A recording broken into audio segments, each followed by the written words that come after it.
We could talk about Death of a Spaceman. I don't know if this is going to become a video. It's misunderstood, you know? Death of a Spaceman wants to be your friend. Wants to make you feel valued and like a real part of the verse. When you hear the words Death of a Spaceman, they need to change the name, man. Because they call it Death of a Spaceman, but really this isn't about death necessarily. A lot of people hear this and they think permadeath immediately. And I've probably added to that problem by calling it permadeath. But it's not necessarily permadeath. Now, it is based around a model of permadeath, or rather a model of losing your items. But in reality, you kind of got to ask yourself what permadeath is. Is it losing your characters? Is it losing your items? Is it losing your skills that you've earned up in that time? If you lose everything that you own, but you still get your character, is that permadeath? And then on the opposite side, if you lose your character, but you still keep everything you own, is that permadeath? And so you can't just listen to the word permadeath and think, well, that's not going to work. I don't like that. What if permadeath is just the death of the character that you have, and then they come back and they have a freckle or a scar on their cheek? There is a concept of what permadeath was sold as. There is what we have heard throughout time. There are the things that they obviously need to change because the design of this game has changed since 2013. And then there are the actual consequences we'll get to. So just to kind of introduce it, permadeath, or rather, God dang it, Death of a Spaceman was inspired by Demon Souls. I think this is a hilarious way to say this. The last single player game I played that gives me an extreme sense of accomplishment and beating was Demon Souls. I guess he says that gives me an extreme sense of accomplishment. I'm just thinking this dude comes out and says, the last game I played was Demon Souls. I like that. Let's do that. The last game I played was Valheim. Let's do that. Which genuinely, guys, not gonna lie, I think that now, okay, we're tangenting inside the tangent because I actually just realized I do think that happened. I bet I can find the Star Citizen Live where they talked about playing Valheim. Let's see. Yeah, I think. Yeah, it was here. It was here. It was here. Oh my God. Okay, hold on. Let's see what he says here. This could be really funny. A lot of Valheim. Yeah, well, I think we started off, I have a 9 and a 10-year-old daughter where we do together, Sky and Rain, who I think have sort of guest starred on an ISC once or twice or something. Not an ISC, an ATV maybe. So we started out, we were playing Minecraft because our youngest likes Minecraft a lot, and then we were playing some Fall Guys and Fortnite. Among Us. Yeah, Sky's actually very good at Fortnite. We won 4 or 5 straight. This just in, dude. Star Citizen added base building because Chris Roberts played Fortnite. Big games really together. Good at Fortnite. I was just following her, and she was doing all she had it totally down. It's pretty intimidating. Chris how is good the feisty Valheim player. Well, yeah. But anyway, so then more recently we started to play Valheim. At the beginning of this. Yeah. You like crafting? Yeah, which was really great, and it actually has some fun sort of balance and survival light style gameplay, which is similar to some of the longer term survival light stuff and crafting stuff that we always want to do. He said it. In Star Citizen. Okay. I'm literally creating a controversy here. I don't believe that him playing Valheim led to us getting crafting in Star Citizen, but I do think it's a funny timeline because this is 3 years ago. And I don't think they mentioned crafting in Star Citizen ever before last year. They were talking base building a while back. And with base building, you kind of have to have crafting. But I don't think maybe crafting was coming up. Crafting, cooking. They talked about cooking, yeah. I can't recall if crafting was actually talked about before. Maybe it was. But I do think that it's a kind of a funny coincidence. Some of the stuff we've talked about actually for years. And we've also played. Oh yeah, see, to do in Star Citizen and some of the stuff we've talked about actually for years. And stuff that which is similar to some of the longer term survival light stuff and crafting stuff that we would want to do in Star Citizen and some of the stuff we've talked about actually for years. And we've also So, like, I mean, he says, like, oh, yeah, we want to do crafting, but I don't actually think they were putting out, like, official messaging about it at that point. That being said, sorry for my little tangent there. The archive side makes it look bad. Honestly, I love it. I wish every game had that. I think it looks great. Dude, imagine how gaming discourse would work if, like, GTA 5 had an archive like that and you could just look up everything devs had said about the game. Oh yeah, that's a bad thing. Anyways, so he played Demon Souls and loved that you die. No, I'm kidding. But he did mention that how they handled death and reincarnation was consistent with their world in fiction because I couldn't save mid-level. Clearing a level, especially after a difficult boss fight, was immensely satisfying. This sounds like a single-player kind of thing, right? So he goes on to say, in Squadron 42, it's pretty easy to achieve. You need to complete the mission to move forward. You can't save while you're in space. This is how the last one worked. Pretty sure that's how Wing Commander worked. It's how a lot of games in the 90s worked. There are still plenty of games that work like this that are single-player. The tricky part is how failure is handled in the persistent universe of Star Citizen, as you can't just set back to the game to an earlier point. So, he says, the simple solution is that when your ship is destroyed, you manage to eject and drift in space, where you are picked up and returned to the last planet landing location to claim your new ship and upgrades you had, and then head out into space again. This is the mechanic EVE Online uses, with the extra wrinkle that if another player blows up your escape pod, a stored clone of your character is activated, respawning your character and effectively making him or her immortal. In EVE, death is allowed for in the fiction and is balanced out by the cloning mechanism, which allows for loss of your property but not your character's skills. And this is a real nice part of this. This is like, oh man, showing the age. As unlike Star Citizen, your character in EVE has RPG skills that you learn. Guess you don't really learn skills in this game, but you do have skills that you bolster. That's what they're planning on having. So, I mean, already you could tell stuff in this page from 2013 is going to have to change. I do think they're going to follow a lot of what they say here in spirit, not necessarily in the exact ways they want it to work. So, here's like a little skimming of the parts that they talked about. The life and death of a spaceman. Character creation screen will be done in fiction. You'll start the game in first-person view looking at bathroom doors, one with the male sign, one with the female sign. Which door you walk through will determine what sex you are and when you walk into the washroom. Walking up to the mirror, you'll see your reflection. Wiping the condensation off of the mirror with your hand will change or reveal your facial experience. When you're happy with how you look, you will exit and return to the UEE recruitment office and officer. I think this is already changing too. Like they kind of have it mixed in with the medical insurance company is how you're customizing your character. But Star Citizen's just entirely different from what they were laying out here. This actually reminds me kind of a Fallout 4's character customizer, and Prey, I think, also does this.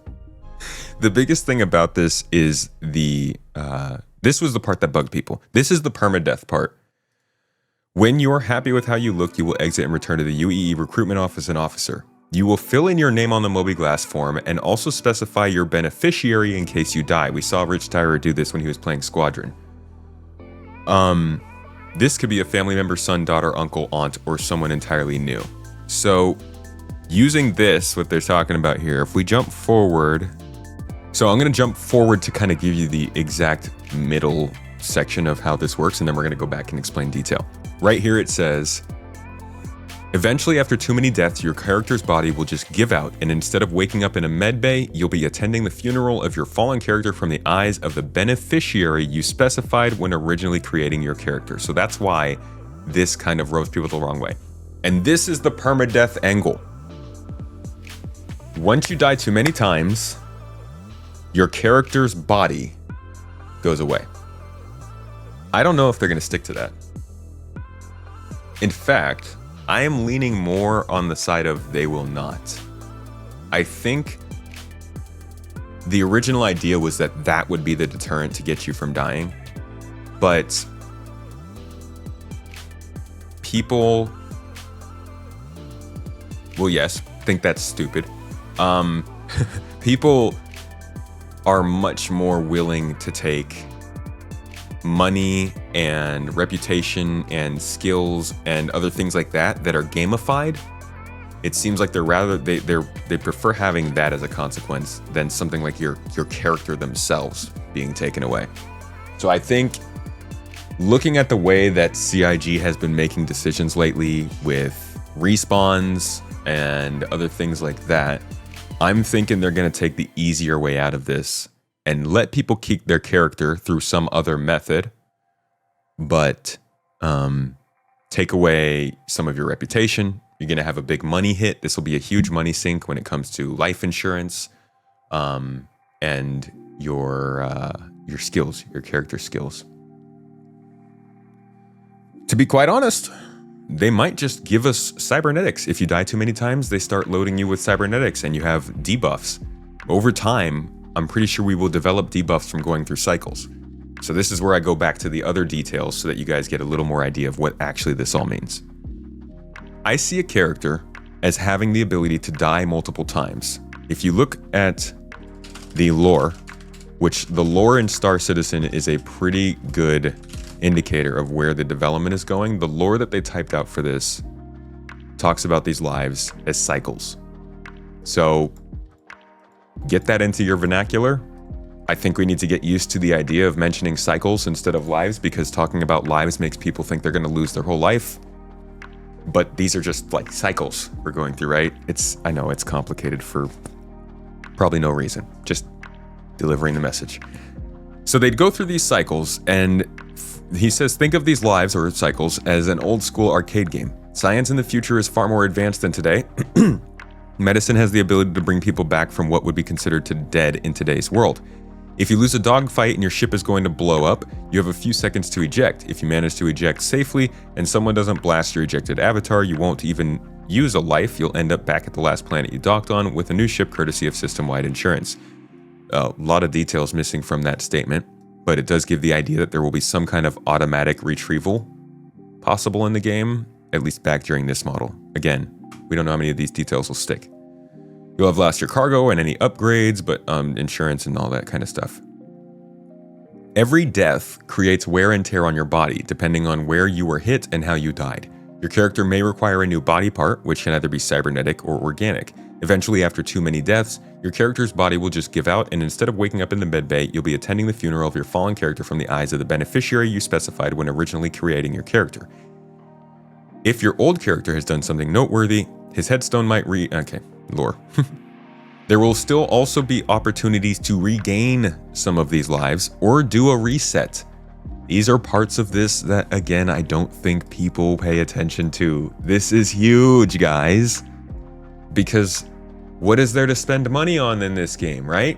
Ships? Who cares? Components? Okay, cool, that's kind of fun. Weapons? Yeah, sure.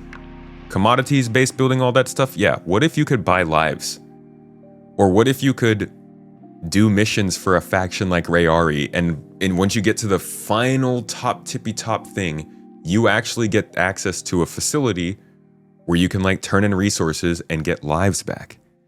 So at that point, it's not just about the fact that you can die some way, but this is like an entire other section of the game that you can progression in trying to make a character last longer for some specific reason. They also mentioned that like there is people will ask each other what cycle they are on to inquire how many times they've been regenerated or quote unquote died.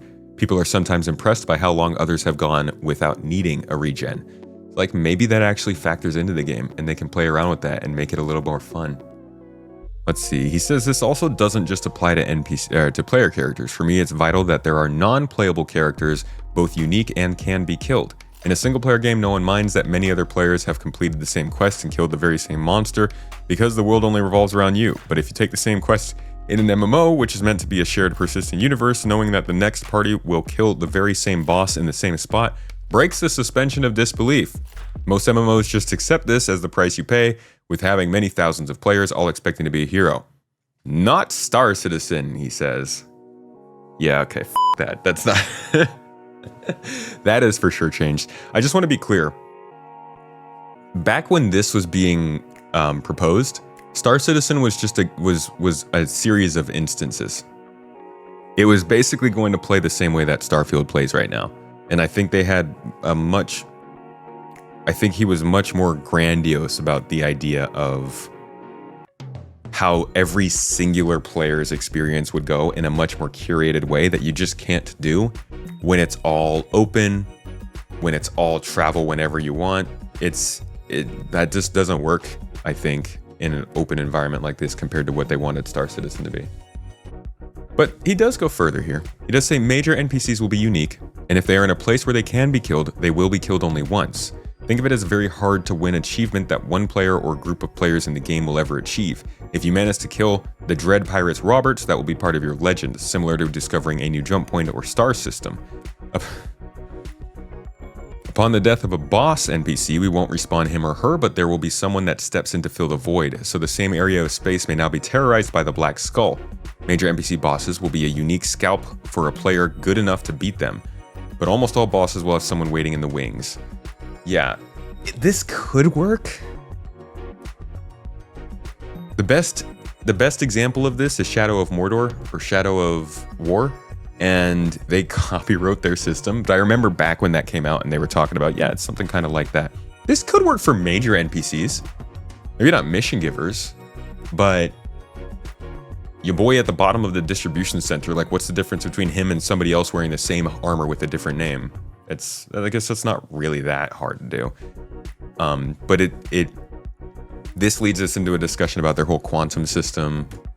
Shout out to Tony Z. Everybody's going to mention him in the comments, which clearly isn't here and hasn't proven that it can even work. So reading something like this is like, well, this is part of this page that I think is less likely to come in.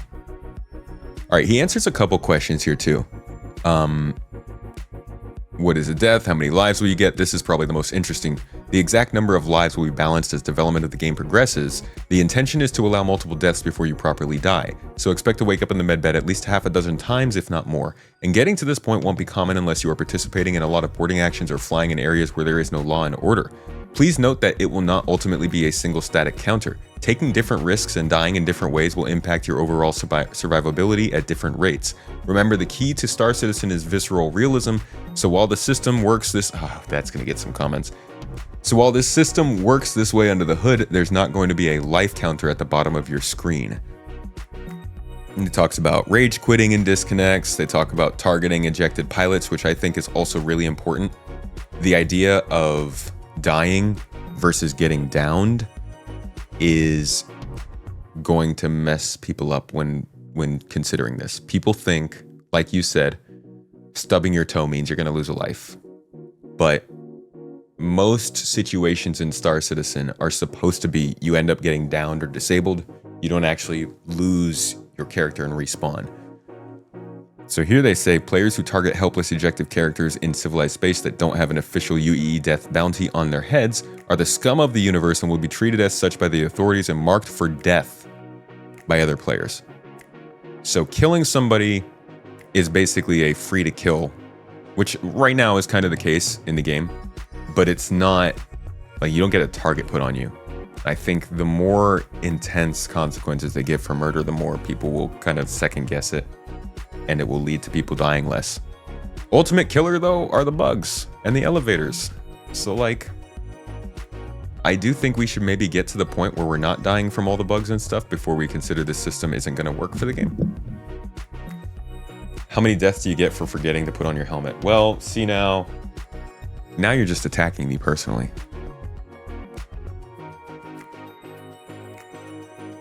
It might just be the case where I never take my helmet off in a finished game. How long do you float in space before being rescued? This is an interesting one. When you eject in an active battle instance, you can float and watch the action. You can activate your rescue beacon at any time. When there are no hostiles within a certain distance, the game will fade out and then fade back with a little time later. 4 hours later. And have an in-game cinematic of your pilot or pod being tractored into a rescue and recovery vehicle. The game will then cut to the last planet you saved on, and you look at your new replacement ship. But they told me no loading screens. Actually, to be quite honest, this was back when Star Citizen was going to have some loading segments. So, as cool as it sounds that you can get an automatic pickup, who knows if it's going to be the case. The way I think it's going to work is you put out a rescue beacon, and NPCs, well, AI or players can come get you. And you'll see a little timer on the bottom that is like a guaranteed pickup timer.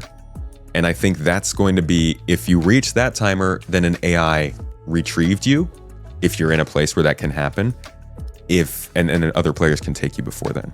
I think that's the safest way to try and do it, but who knows how it'll be. All right, what happens when you're headshot in boarding? Headshot is more likely to be fatal than any other injury. Boarding a ship is extremely risky. You can gain a valuable prize by capturing another player's property, but you're putting yourself at the most risk possible. It's possible you'll just lose an eye or jaw, but there's also a very small chance you'll take a laser to the brain and be dead forever. What? Taking a headshot while defending a ship is usually less fatal. Defending ships will allow their casualties more immediate access to medical facilities. Yeah, if you have medical facilities, how will this counter griefing? Ooh. We believe this system will actually disincentivize griefers. If you're a player who wants to camp out in safe space to kill new players, you'll quickly have a bounty on your head, and legal PvP will be authorized on you. If you target ejected pilots, lethal force on your ejected pilot can be authorized too.